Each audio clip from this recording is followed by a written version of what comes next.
बच्चों, तो सामाजिक अध्ययन का नेक्स्ट पार्ट स्टार्ट कर रहे हैं। काफ़ी सारे पार्ट इसमें करा चुके हैं, जिसमें 10 सालों से जितने भी इंपॉर्टेंट क्वेश्चन आ रहे हैं वो हमने कवर कर लिए हैं।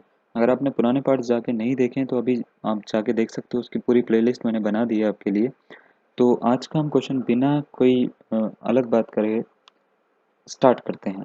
पहला क्वेश्चन है कि कौन सी विषय राज्य सूची में शामिल नहीं है। कौन सा आपको चीज़ 4 ऑप्शन दे रखे हैं, कौन सा ऑप्शन जो है विषय राज्य सूची में शामिल शामिल नहीं है। ठीक है, कृषि, कानून व्यवस्था, नागरिकता या भूमि एवं राजस्व। तो अगर हम बात करें विषय राज्य सूची की, तो इसमें कृषि आता है, कानून व्यवस्था आती है, भूमि एवं राजस्व भी आता है। ठीक है, विषय राज्य सूची में। लेकिन संविधान की विषय राज्य सूची में अगर हम बात करें तो नागरिकता जो होती है ये नहीं आती। क्यों नहीं आती? क्योंकि ये जो है ये इससे रिलेटेड नहीं है। ये किससे रिलेटेड है? ये है केंद्र सूची से। किससे? केंद्र सूची से। केंद्र सूची में है। और ये कौन से अगर मैं आपसे बताना चाहूँ तो भाग 2 में आती है। भाग 2, पार्ट 2 भी कहते हैं हम इसको। ठीक है, पार्ट 2 में आता है ये। और आर्टिकल की अगर हम बात करें यानी अनुच्छेद अनुच्छेद है ये 5 से 11 तक में। इसके बारे में, नागरिकता के बारे में बात करेगी 5 से 11 तक में। ठीक है, तो अनुच्छेद 5 से 11 में है नागरिकता, भाग 2 में है, केंद्र सूची में आती है, तो विषय राज्य सूची में उल्लेखित नहीं है। ठीक है, नेक्स्ट क्वेश्चन की ओर आ जाते हैं। मुरब्बा बनाने के लिए अनुपयुक्त फल कौन सा है इनमें से? किस फल का मुरब्बा नहीं बना सकते आप? इसका मतलब ये है बेल, आंवला, संतरा, सेब। संतरे का मुरब्बा नहीं बना सकते आप। आंवला, बेल, सेब इन सब का बना सकते हो। तो ऑप्शन नंबर 3 जो है वो इसका करेक्ट आंसर होगा।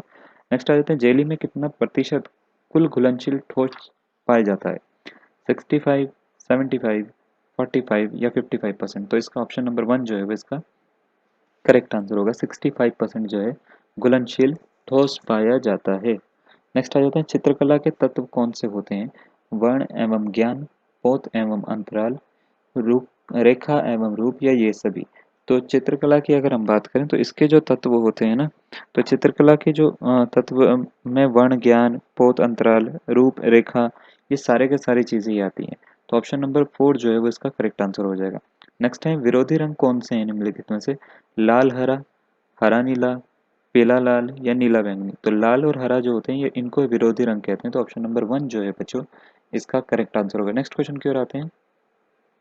क्वेश्चन आपको दे रखा है कि आधुनिक भारतीय कला का पितामह कौन था? एम.एफ. हुसैन, अवनींद्र नाथ, इनका पूरा नाम अगर मैं बताऊं तो इनका नाम था अवनींद्र नाथ टैगोर। ठीक है, अवनींद्र नाथ टैगोर, अमृता शेरगिल या नंदलाल बोस। तो आधुनिक भारतीय कला की बात हो रही है, तो इसमें अवनींद्र नाथ टैगोर जो है इनको ही पितामह कहा जाता था। तो ऑप्शन नंबर 2 जो है वो इसका करेक्ट आंसर होगा बच्चों। नेक्स्ट क्वेश्चन की ओर आ जाते हैं। क्वेश्चन नंबर है 136, कलानुक्रम के अनुसार सही क्रम में चुने। ठीक है, पहाड़ी शैली, मुगल शैली, बंगाल शैली, कंपनी शैली। या आपको सेकंड ऑप्शन दे रखा है कंपनी शैली, फिर मुगल शैली, फिर पहाड़ी शैली, फिर बंगाल शैली। थर्ड ऑप्शन दे रखा है इन्हीं को ही जो है जंबल करके, बंगाल शैली, मुगल शैली, कंपनी शैली या पहाड़ी शैली। लास्ट ऑप्शन दे रखा है मुगल, पहाड़ी, कंपनी या बंगाल। तो इसकी अगर हम बात करें तो आप इसको इस तरीके से याद कर लो, मैंने भी ऐसे ही करा है। मुगल, पहाड़ी, कंपनी और बंगाल। तो ऑप्शन नंबर 4 जो है वो इसका करेक्ट आंसर है। मैंने इसके लिए जो है एक शॉर्ट ट्रिक बनाई है, वो है मुंह कम बन। ठीक है, इसका मतलब ये है मुगल, पहाड़ी, कंपनी, बन का मतलब होता है बंगाल।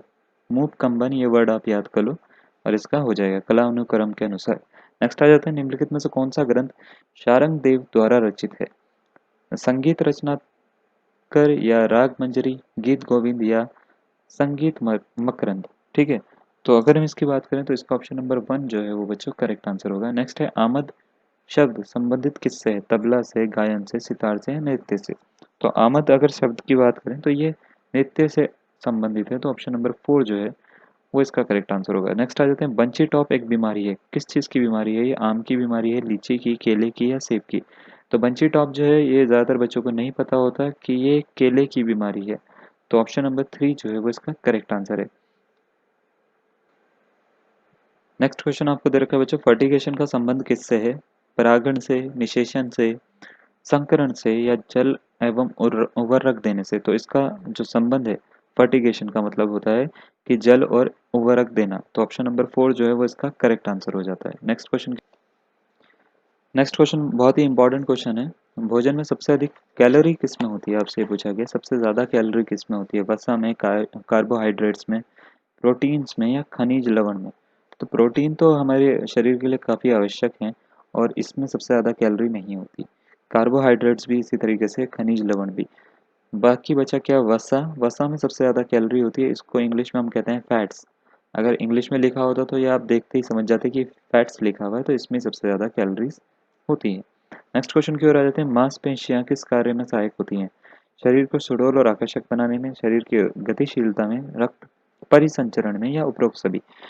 तो मांसपेशियों का काम जो होता है वो होता है शरीर को गतिशील बनाना, यानी शारीरिक गतिशीलता में इसका सबसे ज़्यादा काम होता है। तो ऑप्शन नंबर 2 जो है वो इसका करेक्ट आंसर होगा बच्चों। नेक्स्ट है, मनुष्य को व्यायाम कब करना चाहिए? भोजन के पश्चात करना चाहिए, रात्रि में करना चाहिए, प्रातः खाली पेट करना चाहिए या जब भी समय मिले कर लो। तो ऐसा तो है नहीं, ये तो कोई बिल्कुल भी बात नहीं है कि आप जब भी समय मिले कर लो। आपको व्यायाम अगर करना ही है तो शाम को ज़्यादातर बच्चे जिम जाते हैं, जिम जाने की ज़रूरत नहीं है शाम को, आपको सुबह सुबह प्रातः काल खाली पेट करना चाहिए। तो ऑप्शन नंबर 3 जो है वो इसका करेक्ट आंसर है। नेक्स्ट है, मनुष्य का मस्तिष्क कहाँ स्थित होता है? उदर गुहा में, वक्षीय गुहा में, कपाल में या मुंह गुहा में। तो इसका तो बड़ा आसान सा आंसर है, कपाल में होता है। कपाल को हिंदी में हम कहते हैं खोपड़ी और गढ़वाली में हम कहते हैं कपाल। ठीक है, तो खोपड़ी में, कपाल में जो होता है मनुष्य का मस्तिष्क जो होता है वो स्थित होता है। तो ऑप्शन नंबर 1 3 जो है वो इसका करेक्ट आंसर होगा। नेक्स्ट क्वेश्चन की ओर आ जाते हैं बच्चों। बोला है कि फुटबॉल का पहला अंतर्राष्ट्रीय मैच कब हुआ था? 1872 में हुआ था, 1873 में हुआ था, 76 में हुआ था या 71 में हुआ था? तो पहले अंतर्राष्ट्रीय मैच मैच की बात कर रहे हैं बच्चों इसमें, ठीक है ना। तो काफ़ी सारी डेट्स तो सबको पता होती हैं। 1872 में हुआ था वैसे ही। तो हुआ कैसे था, कब हुआ था, ठीक है। तो अगर हम इसकी बात करेंगे तो ये बर्मिंघम में हुआ था, ठीक है ना, बर्मिंघम में हुआ था। जो शुरुआती टीम्स थी उसमें भारत जो है हिस्सा नहीं ले पाया था। वैसे काफ़ी बड़ी स्टोरी है इसकी। भारतीयों के पास में उस समय ज़्यादा अपैरेटस या एसेट्स नहीं थे और ना ही उनके पास इतना पैसा हुआ करता था कि वो अपनी एक फुटबॉल टीम बना के अंतर्राष्ट्रीय मैच में हिस्सा ले सके। तो 1872 में ये हुआ था। नेक्स्ट क्वेश्चन की ओर आ जाते हैं। सैयद मोदी को किस खेल के लिए भारतीय राष्ट्रीय पदक मिला था? बैडमिंटन के लिए मिला था, वॉलीबॉल के लिए मिला था, फुटबॉल के लिए मिला था या बास्केटबॉल के लिए मिला था? ठीक है, मोदी जी समझ के पीएम नहीं है हमारे, सीएम सैयद मोदी की बात हो रही है। ठीक है, तो इनको अगर हम बात करें तो किसके लिए मिला था? इनको मिला था बैडमिंटन के लिए। तो ऑप्शन नंबर 1 जो है वो इसका करेक्ट आंसर होगा। नेक्स्ट आ जाते हैं। ओलंपिक ध्वज में कितने चक्र होते हैं? ये तो सबको पता है। 3 होते हैं, 2 होते हैं, 4 होते हैं या 5 होते हैं? ओलंपिक ध्वज ध्वज की बात हो रही है बच्चों, ठीक है, ये बात याद रखना आप। इसमें टोटल जो है चक्कर की बात हो रही है, कितने होते हैं। तो अगर आपने देखा है तो वो ऐसा होता है कुछ, ठीक है। तो कितने होते हैं? 5 होते हैं। तो ऑप्शन नंबर 4 जो है वो इसका करेक्ट आंसर होगा। नेक्स्ट क्वेश्चन की ओर आ जाते हैं। कबड्डी में कितने खिलाड़ी होते हैं? 8 होते हैं, 7 होते हैं, 9 होते हैं या 12 होते हैं? कबड्डी में जो होते हैं टोटल 12 खिलाड़ी होते हैं बच्चों, ठीक है।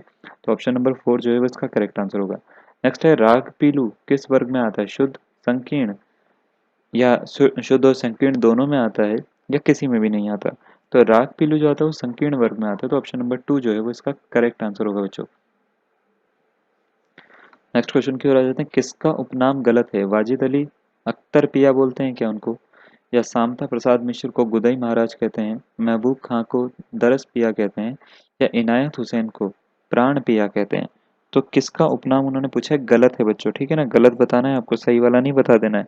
तो इसका इनायत हुसैन जो है वो इसका करेक्ट आंसर होगा। तो ऑप्शन नंबर 4 इसका करेक्ट आंसर है। ठीक है बच्चों, तो आज के लिए इतना ही। ये लास्ट क्वेश्चन था आज का, ठीक है, 150। और इसमें जो है हमने काफ़ी जो है क्वेश्चन आपके करवा दिए हैं। अगर आपने पुरानी वीडियोस नहीं देखी है तो आप जाके देख सकते हो और हम आगे भी क्वेश्चन कराते ही रहेंगे। तो आज के लिए इतना ही। धन्यवाद।